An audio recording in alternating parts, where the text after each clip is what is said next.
Hey, everybody. So presently, the United Nations General Assembly is going on.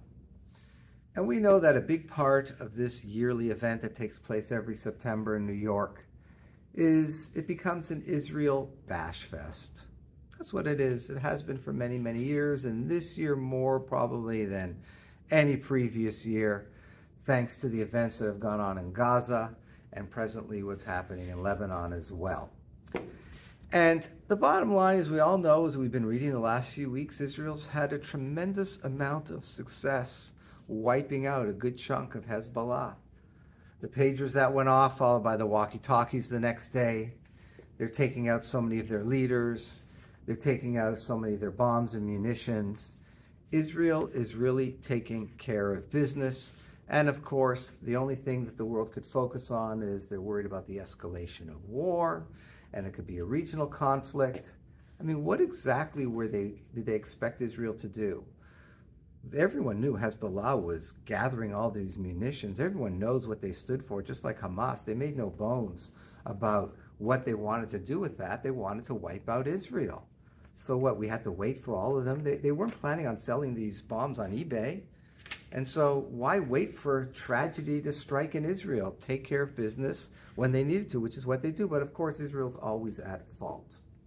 And so to give you an example, because there's on the one hand the haters, the enemies like Hamas and Hezbollah and Iran. And then on the other hand, you have the enablers. You have all the intellectuals who tell us that what Israel's doing isn't right and it isn't good. So here's an example. It wasn't from this past week, but the previous New York Times, of course. And here's one paragraph of one of their analysis of what's going on after those pagers went off. It raises the question of whether these attacks, widely attributed to Israel's intelligence services, were worth the price in our shared sense of vulnerability. Was it worth the price in our shared sense of vulnerability? What a beautiful phrase. They don't raise the issue of our shared sense of vulnerability when they know Hezbollah has all these bombs that they hope to use at Israel, only once Israel starts responding. And it goes on, the explosions had little strategic purpose. Listen to this. The explosions had little strategic purpose. Really? It took out thousands of Hezbollah people, sowed doubts in their security, it destroyed their means of communication. But how do they write this with a straight face? I have no idea. As one Western diplomat with long experience dealing with the Middle East said, they were hardly about to force Hezbollah's leaders to give up a cause they had battled over for 4 decades. Hear this? They're saying, this isn't going to change what Hezbollah feels and thinks in their philosophy. That's not what Israel's trying to do. No one's trying to change their philosophy. We're just trying to wipe them out. We're going to change their minds. Hitler didn't change his mind until a very few moments, until he committed suicide in a bunker. He still believed in his cause. Hezbollah will always believe in their cause. Hamas will always believe in their cause. We're not out to, have them give up their cause that they've been battling for 4 decades. We're out to destroy them because they're trying to destroy us. As the Talmud says, if someone comes to kill you, kill them first. So this is the kind of idiocy that we're faced with, not just the enemies, but all the ridiculous enablers of the enemies. Last Shabbat I mentioned this, and this really kind of is a point I think we have to keep in mind when we're reading this Drek. Last week's Parsha Ki Tavo, had a lot of brachot and klalot, blessings and curses. God warns of the Jewish people. And one of the blessings, it says, Yitein Adonai tevecha kamim alecha negavim lefenecha, that God will place against the enemies who can rise up against you, he'll wipe them out, he'll destroy them, he'll help you destroy them. That's what Israel's doing right now. It's destroying its enemy. But there's so many people who want to take this bracha, take this blessing, and flip it around and turn it into a curse. That's what they want to do. They want to take something good that's happening in the world and, of course, only focus on the negative and make Israel at fault. We're coming up to Rosh Hashanah. And one of the things that we do on Rosh Hashanah is at the meal, it's not like a Passover meal. There aren't a whole lot of things that we do.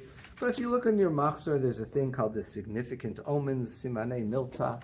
There's different foods, and based on the name of the food, we make a play on the word on the food. And it's interesting because every year what we say, the main focus we talk about the most, the one that you probably heard of this most, we talk about the most is we take apple dipped in honey, that we should have a happy, sweet, good year. Good and new, a new and sweet year. But what else do we say? There are 3 different phrases that we ask for God. Shikartu sonenu, that our enemy should be decimated. Yistalku avenu, our enemy should be removed. Shiatamu sonenu, and our enemy should be consumed, finished, no more. Those are the 3 things that we say amongst others every Rosh Hashanah, at the Rosh Hashanah meals over some foods. May it be that should be the case, that Israel should continue to have much success in wiping out the enemies, our enemies, because let's face it, we all know the enemies of the Jewish people are the enemies of anyone who stands up for good, truth, righteousness, and justice. That's the simple fact of the matter.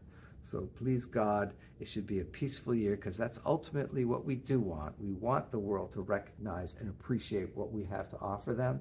And the people who are opposing it, there's those moments we got to do what we can to get rid of them, but ultimately that the world should come around and see what the truth and good and the righteousness that Klal Yisrael, that the Jewish people stand for. Hashem should continue to protect the IDF and help us destroy those who want to destroy everything that the Jewish people represent.